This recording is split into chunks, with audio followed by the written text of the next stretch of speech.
لله نحمده ونستعينه ونعوذ بالله من شرور أنفسنا ومن سيئات أعمالنا أشهد أن لا إله إلا الله وحده لا شريك له وأشهد أن محمدا عبده ورسوله لا نبي بعده اللهم صل وسلم على نبينا وحبيبنا وقدواتنا محمد وعلى آله وصحبه أجمعين فيا عباد الله اتقوا الله وقال الله في القرآن أعوذ بالله من الشيطان الرجيم بسم الله الرحمن الرحيم يريدون أن يطفئوا نور الله بأفواههم ويأبى الله إلا أن يتم نوره ولو كره الكافرون. Mereka hendak memadamkan cahaya agama Allah dengan ucapan-ucapan mereka, dan Allah tidak menghendaki selain menyempurnakan cahaya agamanya, walaupun orang-orang kafir tidak menyukainya. Shadaqallah wa shadaqa rasuluhu wa ba'du. Jemaah Jumat yang mulia, kita mensyukuri semua karunia Allah berikan kepada kita, dan semoga Allah terus memudahkan kita untuk menguatkan ketaatan kita kepadanya, menjadikan kita bersaudara dengan nikmat Islam ini, dan menguatkan kita dari semua ujian-ujian yang datang dengan memberikan kesabaran kepada kita dan kepahaman serta keberanian untuk akhirnya menyadari bahwa tidak ada yang kita inginkan dari kehidupan ini kecuali ridho Allah Subhanahu wa taala. Saudara-saudara sekalian, pada tahun atau sepanjang tahun 2020 di seluruh penjuru dunia, ketika kita hubungkan dengan bagaimana respon dunia terhadap Islam sebagai sebuah agama, kita menghadapi fakta bahwa gelombang antipati, kebencian, kecemasan, kekhawatiran atau yang sering disebut dengan Islamfobia terhadap Islam itu semakin menguat, khususnya di negeri kita yang kita cintai ini. Ini merupakan gelombang serentak yang sebenarnya sadar tidak sadar, suka tidak suka, itu menjadi kebencian nyaris semua ideologi terhadap Islam. Baik itu agama-agama, ketika kita pulangkan kepada basis spiritual agama, atau yang paling penting dan sebenarnya yang secara konsisten dan fanatik atau radikal memunculkan kebencian itu adalah sekularisme. Karena musuh bagi sekularisme yang paling pasti itu adalah agama. Sekularisme telah mampu menepuk lutut Kristen di Eropa, dan kemudian membuat polarisasi urusan kaisar adalah milik kaisar, urusan Tuhan adalah milik Tuhan. Tapi berbagai upaya untuk mencoba membungkam Islam itu yang tak bisa dilakukan. Karena Islam ini unik. Ada peristiwa di mana ketika Islam coba dibonsai dalam tanda petik untuk hanya melulu mengurusin masalah ma'rifat, tapi ternyata di negeri itu Islam muncul sebagai sebuah perlawanan terbuka, malah dipimpin oleh seorang ahli tarekat, pemimpin tarekat seperti Umar Mukhtar di Libya. Umar Mukhtar ini adalah seorang tokoh pergerakan kemerdekaan Libya melawan Italia waktu itu, dikenal sebagai singanya padang pasir. 5 gubernur jenderal dikirim untuk menumpas perlawanannya, tapi satu pun tidak berhasil kecuali yang kelima. Dan yang kelima itu setelah Umar Mukhtar tertangkap, dia penasaran ingin ketemu dengan Umar Mukhtar, dan dia sangat terkejut karena ternyata Umar Mukhtar adalah seorang laki-laki tua renta yang di luar perkiraan. Berbagai pola seperti yang terjadi seperti ini juga banyak, seperti di Indonesia di zaman pemerintahan Belanda. Tentu saja yang kita maksud bukan pemerintahan resmi, ini penjajah, kolonial. Bagaimana Belanda juga sangat terkejut melihat seorang perempuan biasa melakukan perlawanan terbuka, memimpin perang suci menghadapi Belanda, dan menyebabkan negerinya tidak pernah terjamah dan tidak mampu dijamah sama sekali oleh Belanda. Lebih kurang 5 tahun perlawanan yang dilakukannya. Seorang Cut Nyak Dien dari Aceh dan banyak lagi tokoh perempuan lain. Atau bagaimana tiba-tiba seorang guru ngaji yang begitu santun dan lembut berubah menjadi singa yang sedang marah, yaitu tuanku Imam Bonjol ketika melakukan perlawanan perang Badri. Persoalannya sebenarnya sederhana. Itu yang kemudian juga kita temukan, bagaimana seorang pangeran yang sudah terbiasa hidup di kalangan istana dengan semua kenikmatan dan privilege sebagai seorang pangeran, tapi kemudian melakukan perlawanan terbuka juga dan menjadi dua di antara sedikit pertempuran yang menyulitkan bagi Belanda. Inilah yang disebut dengan Perang Jawa. Walaupun sebenarnya ini bukan sekedar sebuah perang Jawa. Ini perlawanan yang dipimpin oleh Diponegoro adalah perlawanan perjuangan ketika syariat Islam itu diinjak-injak oleh Belanda. Diponegoro keluar menjadi seorang pejuang dan dia meninggalkan semuanya. Apa yang saya maksud meninggalkan semuanya? Kenikmatan, kemewahan hidup, kemungkinan peluang untuk hidup bisa lebih baik ke depan. Sesuatu yang sebenarnya merupakan ini DNA-nya Islam ini, nggak bisa dicari atau diganti sama yang lain.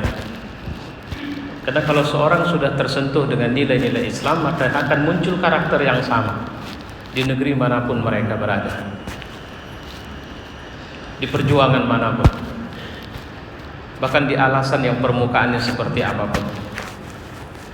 Nabi SAW saja pun sebenarnya sudah mereka tawari dengan berbagai pola. Mereka tawari harta, mereka tawari jabatan, mereka tawari kesenangan hidup, sesuatu yang mereka tidak pernah memberikan alternatif keempat sebagai tawaran.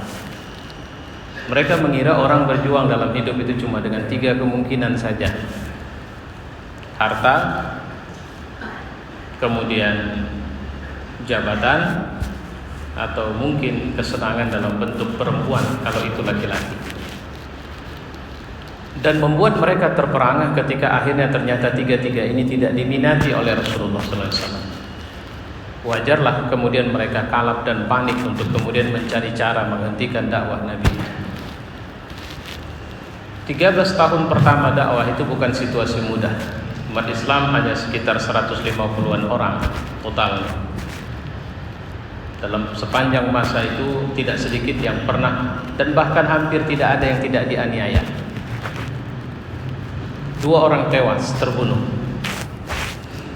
Tapi 5 tahun pertama dakwah Islam itu sudah menjadi perhatian bagi Bizantium, sebuah negara besar, superpower waktu itu. Sampai-sampai Heraklius mengatakan, satu hari kelak dia akan menguasai tahta kerajaanku ini. Dan apa yang disampaikan oleh Heraklius, Nabi juga mengatakan dalam satu pernyataannya ketika di Madinah, bahwa ibu kota Heraklius itu akan kita jatuhkan satu hari kelak. Pemimpin terbaik adalah pemimpin yang memimpin pertempurannya waktu itu. Dan pasukan terbaik adalah pasukan yang memimpin pertempuran menjatuhkan ibu kota Bizantium waktu itu. Pernyataan Nabi ini adalah sebuah nubuat. Tidak ada satupun sahabat yang tidak percaya itu. Dan inilah yang membuat Islam ini menjadi unik. Karena ada 2 pernyataan yang tidak pernah mampu dan mau dibantah oleh penganut Islam, yaitu Al-Quran dan Sunnah, dalam hal ini hadis Rasulullah SAW. Mereka meyakini ini sebagai sebuah kebenaran. Dan mereka tahu bahwa untuk mewujudkan kebenaran itu tidak bisa secara emosional. Saya perlu ingatkan kepada kita semua, kemenangan-kemenangan dalam dakwah tidak diharuskan karena sebab di situ ada Rasul ataupun jihad sekalipun. Perhatikan bagaimana Allah memberikan pelajaran penting sama kita sewaktu perang Uhud. Nabi panglimanya, komandannya itu Nabi.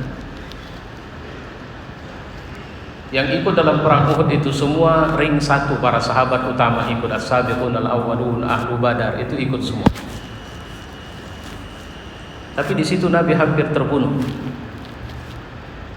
Tidak sedikit-dikitnya 70 orang sahabat terbunuh. Nabi Belikatnya lebih sebulan terasa tidak bisa hilang nyerinya karena hantaman busur daripada orang kafir. Keningnya dihantam busur, giginya dihantam busur sehingga bahagian gigi bawahnya rontok, bibirnya pecah. Nabi berdarah-darah dan hampir terbunuh waktu itu. Ini sebenarnya seharusnya menyadarkan kita bahwa walaupun kita berada di jalan Allah, tidak pernah dibiarkan kemenangan itu datang secara simsalabim. Dia harus penuh dengan strategi perjuangan, dan yang paling penting dari semua itu, bangunan Islam itu tidak boleh tidak lurus. Jamaah ini tidak boleh tidak solid. Karena kalau satu saja, makanya Nabi mengingatkan satu saja keluar dari jamaah itu, maka satu itu akan menjadi sebab hancurnya yang lain. Perang Hunain juga seperti itu. Nabi juga hampir saja terbunuh di situ. Dua peristiwa ini sebenarnya menyadarkan kita dan nubuat Nabi tentang apa yang disampaikan terkait Konstantinopel. Ada sedikit-dikitnya 11 ekspedisi tempur dari berbagai khilafah mencoba untuk mewujudkan apa yang disebutkan Rasulullah. Tapi baru seorang Muhammad Al-Fatih yang sewaktu pada hari Selasa pagi itu atau Senin pagi, ya, tidak hari Selasa, ya, Senin pagi, ketika pembebasan Konstantinopel terjadi, dia masih berusia sekitar 22 tahun saja. Tapi jangan lupa, ini bukan cerita yang emosional, ini cerita penuh dengan strategi luar biasa. Karena Al-Fatih sebenarnya lebih dahulu mempersiapkan pasukan berani mati yang lillahi ta'ala, dan mengerahkan sedikit-dikitnya 250.000 pasukannya, dan memakai strategi yang belum pernah dilakukan dalam sejarah perang manapun di muka bumi, yaitu menggotong 70 kapal menaiki dan menuruni gunung untuk menyeberangi rantai yang dibuat oleh orang kekuatan Bizantium waktu itu. Kita tidak mungkin bisa menemukan pasukan seluar biasa dan semilitan itu kecuali ketika pastilah mereka juga ditempa oleh para ulama-ulama mereka. Itu yang dilakukan oleh Al-Fatih waktu itu, membangun konsolidasi, kekuatan dan sebagainya. Dan beliau meninggal dalam usia yang masih sangat belia, sekitar 42 tahun. Tahun di mana dia diyakini akan mulai melakukan penggempuran terhadap Vatikan, Roma waktu itu.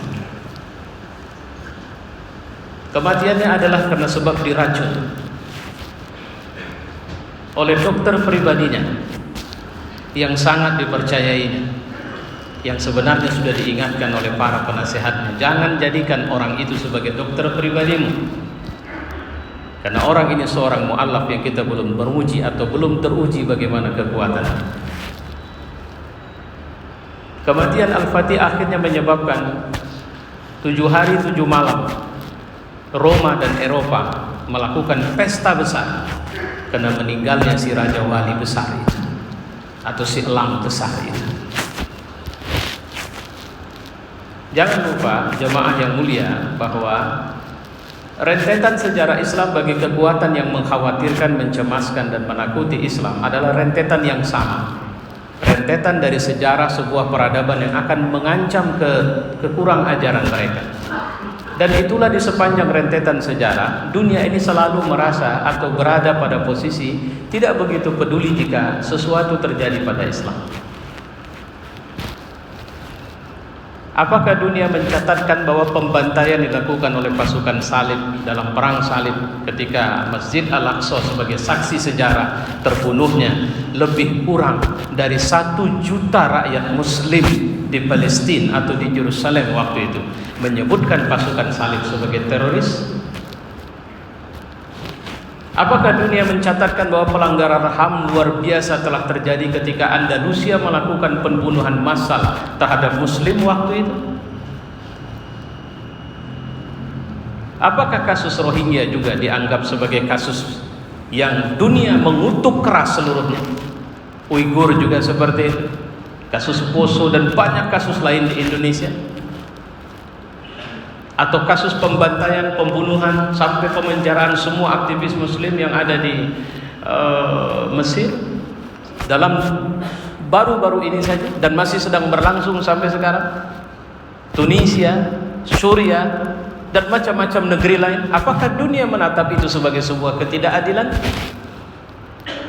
Atau ketika demokrasi dibungkam di Palestina, ketika Hamas memenangkan pemilu tapi kemudian dikudeta kemenangan itu, apakah dunia mengutuk kudeta itu sebagai sesuatu yang nista? Pernahkah kita menyadari bahwa sebenarnya mereka bukan benci kita karena kita punya marga A, B, C, atau warga negara dari sebuah negara, tapi karena kita adalah seorang muslim. Dan mereka tahu bahwa menjadi muslim sebenarnya adalah ancaman bagi mereka. Dalam situasi seperti ini yang tengah terjadi di tengah kita adalah kelemahan mendasar yang pernah disampaikan oleh Muhammad Al-Ghazali. Problemnya bukan mereka tapi kita. Di mana problem terbesar yang melanda kita sebenarnya adalah lemahnya kemampuan kita untuk bersaudara.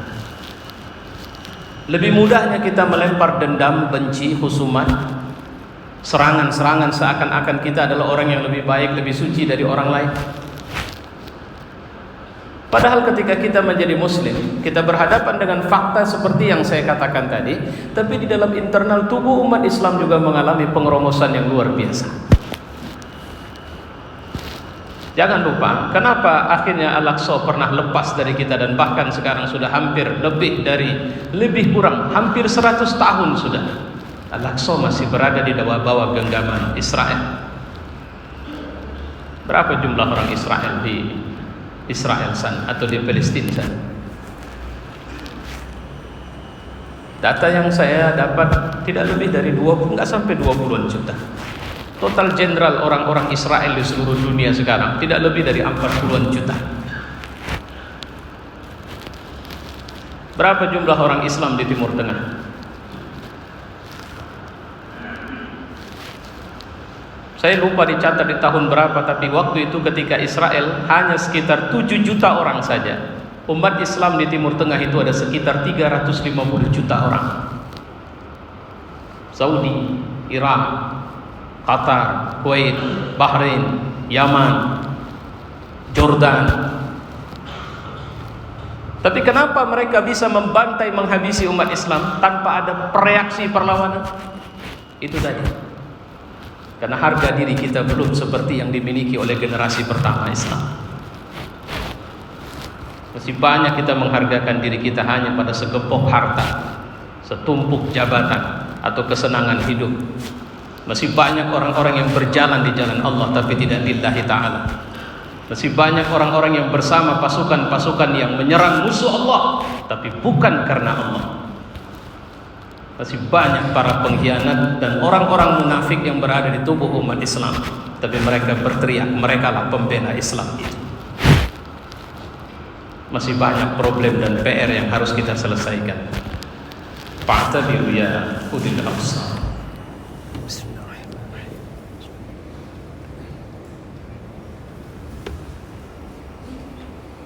Alhamdulillah, nusalli wa sallim ala nabiyyina wa habibina wa qudwatina Muhammad wa ala alihi wa sahbihi ajma'in. Fa ya ibadallahi ittaqullah. Wa qala Allah fil Qur'an, a'udzu billahi minasy syaithanir rajim. Bismillahirrahmanirrahim. Ya ayyuhalladzina amanu ma lakum idza qila lakum infiru fi sabilillahi saqaltum ilal ardh araditum bil hayatid dunya minal akhirah fama mata'ul hayatid dunya fil akhirati illa qalil. Shadaqallahu wa shadaqa rasuluhu wa ba'd.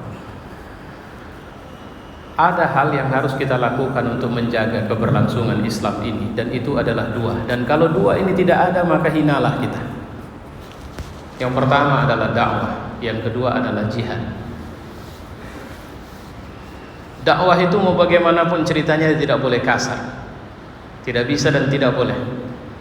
Karena dakwah itu hakikatnya mengajak. Tidak mungkin kita mengajak orang dengan menuduh atau memaki.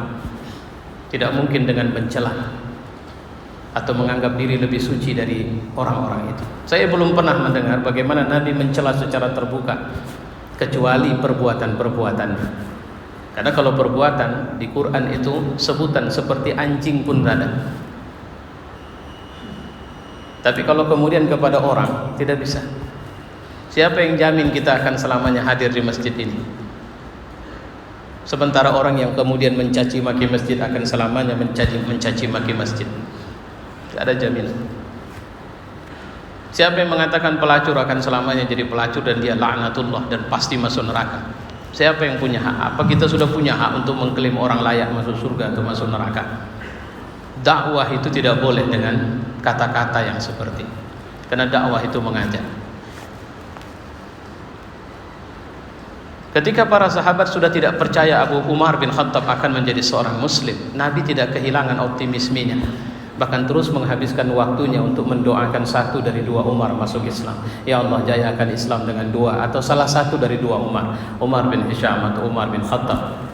Allah memilihkan yang muda untuknya, Umar bin Khattab. Dan Islamnya Umar bin Khattab memberikan kekuatan besar bagi dakwah. Tapi jihad, dia tidak boleh dengan kata yang lembut. Dan jihad itu bukan sekedar sebuah kata-kata.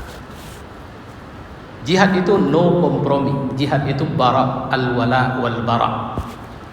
Jihad itu aku, kami. Jihad itu kesiapan menerima risiko apapun. Jihad itu seperti yang dibilang oleh Said Qutb ketika waktu dia mau digantung. Seorang ustaz diminta untuk mendikte atau mengajak dia mengucapkan syahadatain. Apa kata dia? Kau ajari aku mengucapkan satu kalimat yang karena mempertahankan kalimat itulah aku di sini, sementara karena kau jual kalimat itu kau ada di sana. Jangan ajari aku dengan kata-kata seperti itu. Jihad itu bukan kesombongan, tapi izzah. Nah, masalahnya mungkin kita sedang kesulitan saja untuk melihat ini wilayah jihad atau ini wilayah dakwah. Maka kalau itu jihad, maka kekuatan jihad hanya bisa dilakukan oleh orang-orang mukmin yang mereka bersatu padu saffan ka'annahum bunyanun marsus, yang mereka seperti bangunan yang tersusun rapi. Dalam jihad seorang tidak butuh siapa yang harus menjadi pemimpin. Karena target jihad dua atau salah satu dari dua hal. Kita menang atau kita mati syahid. Cuma itu. Tidak ada yang ketiga. Wa'lamu anna Allah qala fil Qur'an inna Allaha wa malaikatahu yusalluna 'alan nabiy ya ayyuhalladzina amanu sallu 'alaihi wa sallimu taslima. Allahumma salli wa sallim 'ala Muhammad wa 'ala ali Muhammad kama sallaita 'ala Ibrahim wa 'ala ali Ibrahim wa barik 'ala Muhammad wa 'ala ali Muhammad kama barakta 'ala Ibrahim wa 'ala ali Ibrahim fil 'alamin innaka Hamidum Majid. اللهم اغفر للمؤمنين والمؤمنات والمسلمين والمسلمات الأحياء منهم والأموات ربنا آتنا في الدنيا حسنة وفي الآخرة حسنة وقنا عذاب النار عباد الله إن الله يأمر بالعدل والإحسان وإيتاء ذي القربى وينهى عن الفحشاء والمنكر والبغي يعظكم لعلكم تذكرون فاذكروا الله العظيم يذكركم واشكروه على نعمه يزدكم ولذكر الله أكبر